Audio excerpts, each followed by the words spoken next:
Hello, welcome to this week's edition of Eyewitness Report. I am Yomi Otaibi. The challenges of managing the movement of heavy-duty vehicles in and out of Apapa ports in Lagos State take us back to the area amid growing concerns of alleged extortions. Imo and Cross River State governments intensify efforts to put major roads in place to eliminate congestion and boost their economies. Details of this and more shortly. It's been said that the input of all stakeholders is required to achieve a permanent solution to the traffic challenges in the Apapa area of Lagos State. But it would appear that the drive is being hampered by alleged extortion, multiple revenue collection, and bureaucratic bottleneck. For the upteenth time, haulage operators are calling for an end to these anomalies. Welcome to Apapa, one of the local government areas in Lagos State and host to 2 ports and several terminals operated by the Nigerian Ports Authority.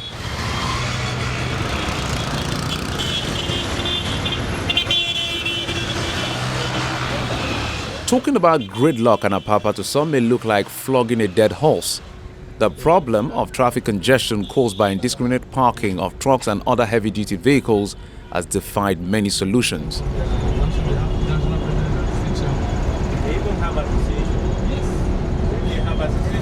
But to some others, it goes beyond that, considering how much is lost. Our drivers have to be beaten. We have to pay for ticket money, up to 50,000 naira, from trade fair to here. It's unfair. If somebody pick up a container of 180 or 200,000, you spend 50,000, you buy gas. A gas now is 9,500. Some place you buy 9,500, some place you buy 9,000. And you pay your driver. So how much remain for the truck owner to use and repair his trucks? So you see that the whole thing is either are we going backward? And it's also affecting the consumers. The agent cannot make distribution of goods, the supply chain to be free. The supply chain, it's been having a kind of a chaotic system which affects the consumers. If the driver does not distribute goods, the consumers cannot have it. The agent will not see it. If the price of things are too high, this is because of this. This country was never like this in the 8 years ago. If you can check it back, people go and deliver goods now because of frustration. A driver will have frustration to go and sell container. A driver will have frustration to go and sell goods. And you even have people hijacking goods on the road. This month, we have 2 missing containers. 2 missing containers, 20 feet of sesame seeds.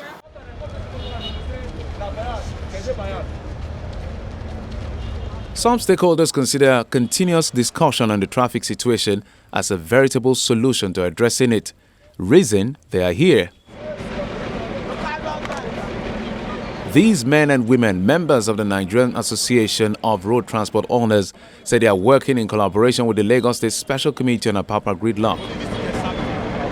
They have the backing of the Lagos State Traffic Management Authority and the police for this exercise meant to enforce the removal of trucks parked on the road without authorization. Few minutes into our recording, the law enforcers are not anywhere. The camera could pick them.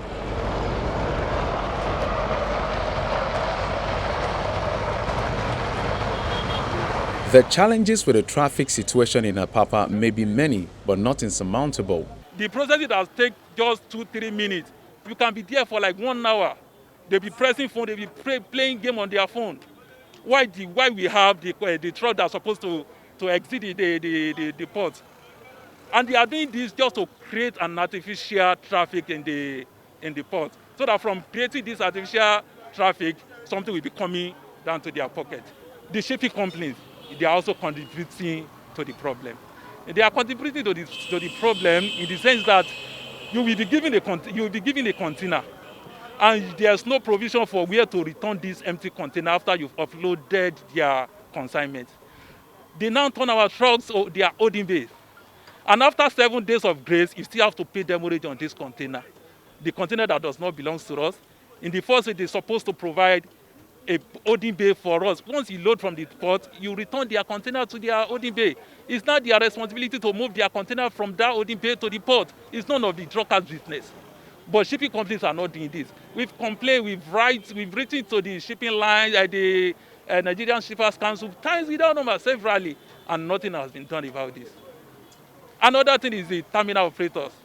Terminal operators, when you get to the port now, you will see a line. You see a lane that's meant for express. If you are ready to move your truck out of the port immediately, there's a certain amount of money you have to pay. If you don't have if you don't have this money, then you have to remain on the stagnant lane, which can take up to 5 or 6 hours. The road is not motorable, it's not accessible, and the relevant government, the relevant authority are not taking the right step as at when due. This is a veteran road. You can see a lot of potholes, you can see a lot of damages on the road. And the pothole, the damages, the dilapidated state of the road is affecting us. The container keep falling on a daily basis. I know when the container falls on the road, you know how much it takes to get the truck back to the road again. All these things are contributing to the side effect of our business, the negativity part of our business. Even though they want to help us, let them come to call up. Let them come to call up. I have my own call up. The drivers of these articulated vehicles have their stories to tell, most of them about extortion, even with the introduction of electronic call-up system for the management of truck movement. You'll be telling them that what happened to my call up.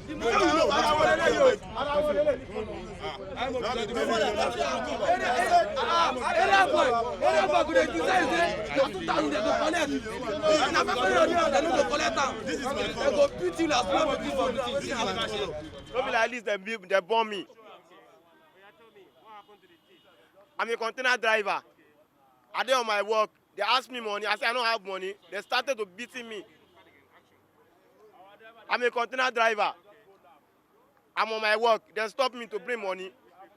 Police, soldier, at Alakija, under bridge, Alakija. They asked me to bring 5,000. I asked them for what? Soldier dragged me down. Area boy started to fight, beat me. So tell my teeth come out. They beat me. I tell them I have call up. I'm going to the airport to go and load. And they started to beat me. I don't know anywhere we are there. We are paying lowest money is 2,000 naira at any junction. They are creating any junction. From here to that side, you go see another area boys with police.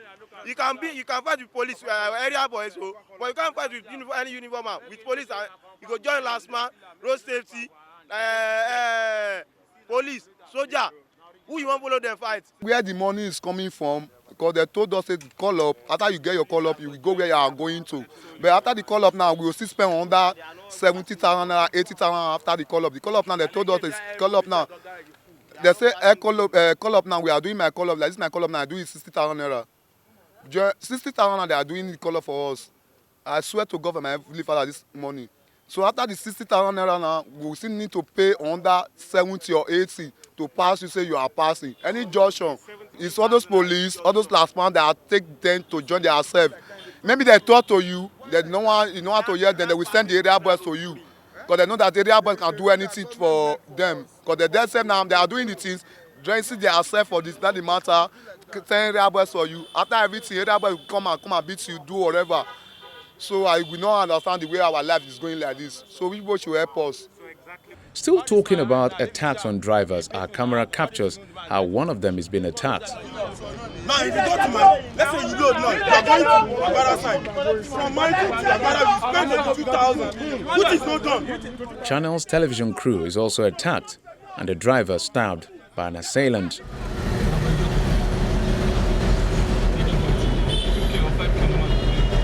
While the crew clears to safety, the gridlock remains, with hope that those with the wherewithal will address it sometime soon. The Imo State government rehabilitating and reconstructing dilapidated roads ahead of the rains.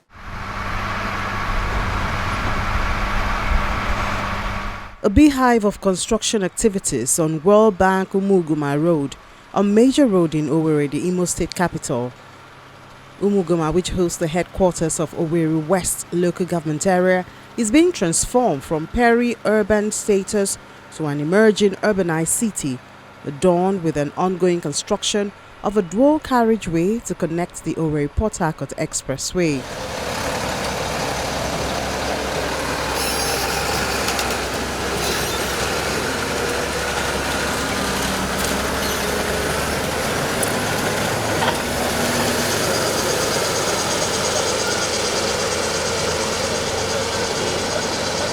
Men and machines get busy as the state government continues to deploy materials to the construction site.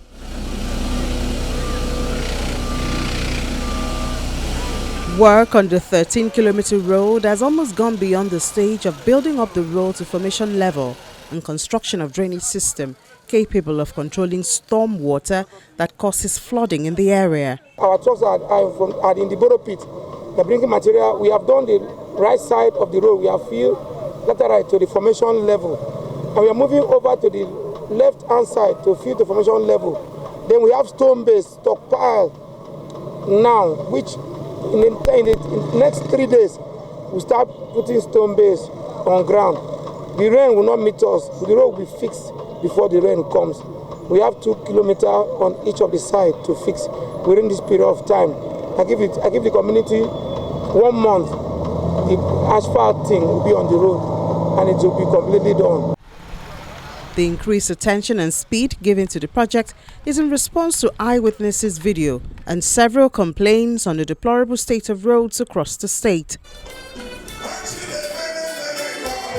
During the last stakeholders meeting, Governor Hope Uzodinma promised to commence the rehabilitation and reconstruction of dilapidated roads before the rains return. We have kept our promise to return to massive road construction once the rains are over. Works have started in virtually all the roads, and all the new ones are yet to award because this is construction season. To this end, the road construction has recommenced on World Bank to Umuguma Road and the Emmanuel College to Mexico Hospital Junction. The MCC to Toronto Junction has been redesigned and construction will start this month. The completion of these roads will no doubt boost socio-economic activities in Imo State. The overall objective in this massive road construction and reconstruction is to strengthen the state's economy by boosting commerce, industry, and tourism. In addition to that, we have initiated a solid urban renewal program that has given Owerri, the state capital, a facelift. According to the Commissioner for Information and Strategy, at least 25 roads, including the World Bank-Umuguma Road, are presently receiving attention across the state. As you know, the idea is to clear the entire state capital from the perennial flooding that has been its lot since its creation. Other roads include Naze Nekede Hiagwa Obinze Road. That is the second phase. The road that leads to 3 federal institutions. The first phase was commissioned early last year when the President came. We also have Naze Ebu Road, that is the road safety. We have MCC Orata Road, that one is ongoing and it has been extended from Toronto to beyond Toronto. You know, it was originally for MCC Toronto Road, but it has been extended and work is actively going on there now. We also have Warehouse Junction, Mezrike Hospital, Emmanuel College Road, Emmanuel College Slip Road. We have Olu Junction, Orewe Road. We have Mbudi College Road. We also have Christiana Hospital Road, Ebu, and Spur to Pascal Dozier Drive. We have Stadium Road, Mbudi, Olu Road, which you know is a signature project of this government. Residents are already happy with the development and hope that the road to be completed on time. I feel so glad because this road has been a problem to us, especially during the rainy season. There's a lot of water here. In short, the road is no-go area. And we thank God now that the government has remembered us. My advice is that they should try as much as possible to do everything they can do on their power to make sure that this road is completed and is completed on time. The rains will return anytime soon, and hopefully the construction on World Bank-Umuguma Road would be ready by then.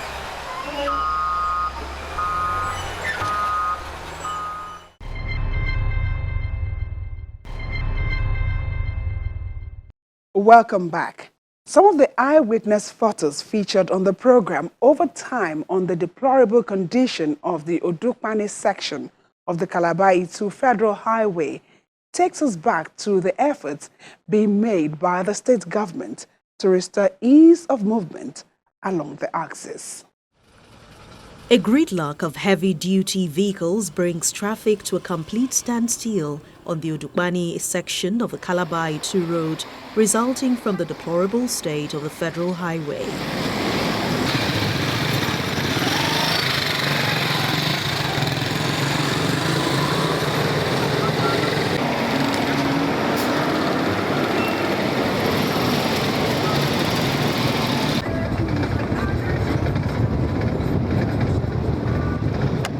The unpleasant experience is often worsened by accidents and breakdown of vehicles on a road covered with failed portions and large potholes.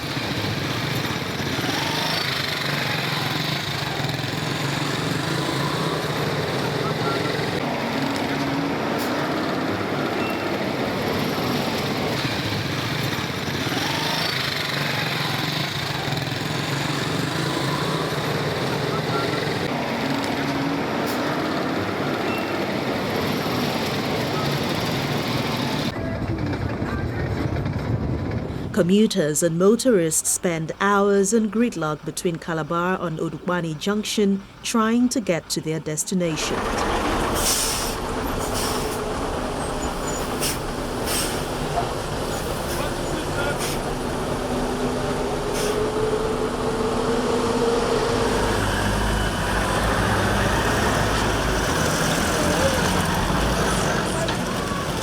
Inasmuch as travelers wish to avoid the road, there is no alternative route connecting Calabar, the state capital, to Itu in Akwa Ibom State, as well as the 3 senatorial districts along the path that leads to the north-central part of the country.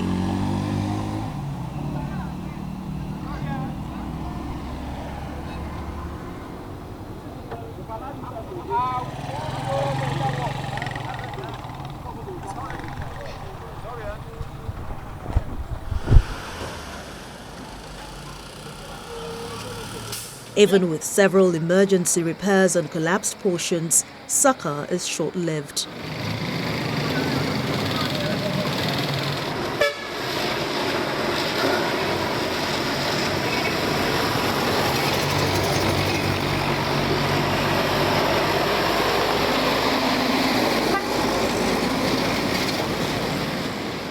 These scenarios played out for years until the River State government commenced the reconstruction and dualization of the road in April 2019.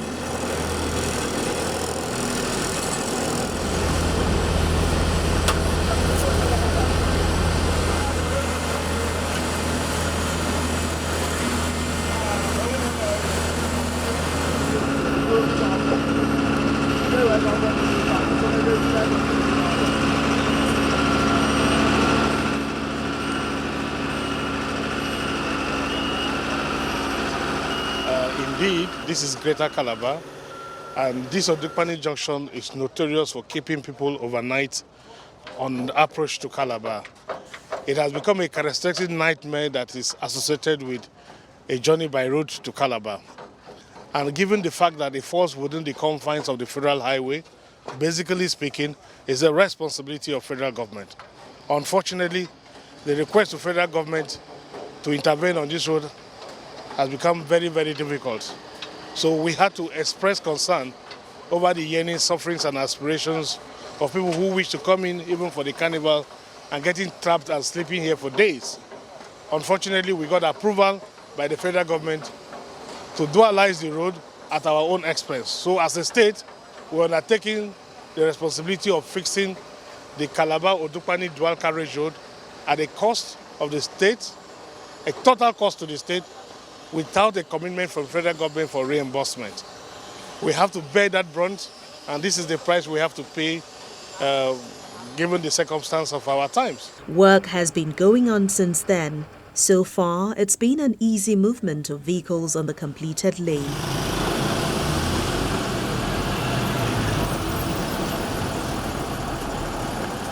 When this road was one lane, it was very, very difficult for us to drive, and the hold up was everywhere. And now, when it comes to the 2 lane now, I love it very well. The journey that is supposed to take like 1 hour before, it would take you like 3 to 4 hours. Now, you can even take 1 hour, 30 minutes. People do say that this dualization from Tinapa to Odukpani is not supposed to take more longer time. So I pray that they should complete it according to what he says on February. Officials of the State Ministry of Works are on a routine inspection of a section of the dualized road. We have a state capital, Calabar, which before now just had only 1 lane dual carriage into the state capital. For those number of years, we've had instances where people coming into the town had to sleep on the road for 8 hours, for 4 hours, to find their way in and out of the city center, Calabar. His Excellency thought it wise that this road, though a federal government road, should be dualized. And we have been on this project for a couple of years now. We are at the stage of finishing the project. As you could see at the back, the other lane over there has been fully asphalted. Let it be on record that one of the lanes is a greenfield project. By that, I mean it never existed before. So what we did is to come redesign the road, maintain the existing lane as it were, and then rehabilitate it, bring it up to speed to the state at which we are seeing now. The other one, construction started from the very beginning, completed, asphalting and all that done. The project is a total of about 12 to 15 kilometers, because somewhere closer to Odukpani Junction there is a realignment. So by the time we put all those ramps together, it's going to come up to about 16 kilometers. Let me say that in a couple of weeks or months from now, we will say that the project is fully executed, ready for commissioning. Besides reducing traffic congestion, the rehabilitation of the Calabar-Odukpani road is expected to come with a lot of economic benefits, including tourism development. Calabar was the first capital of Nigeria. Won't you be shocked that almost 200-300 years after that we are building a road into the city? Before now it was like going to a farm. So if nothing else, this signature has shown that there is a state capital. Even state capitals that have just been created like Abakaliki, you see how you get into Abakaliki now. So we thank God that this is done. If you calculate the economy of these 16 kilometers of road, within one day, the economy that flows from Odukpani to Calabar and Odukpani is equal to the traffic, the economy that goes from Odukpani to Obudu, because all the economies in the state, in the federal, end up here. That is why those days, once it is blocked, people sleep here for 7 days. Indeed, His Excellency's decision to do work on this road was that, you remember, by September, October 2017, this road was blocked and people slept here for 1 week. Because human memory is very short. We will not remember those days. It is from that period that he said, we must do this road. We are a tourist state. How do you think that people coming in and out will come and get stranded? What do you think holds for us in terms of tourism? So you open up this type of place for people to come in easily and go out easily. Though the contractor has given no date for the completion of the road project, it appears the rehabilitation work has reached an advanced stage and may be ready anytime soon.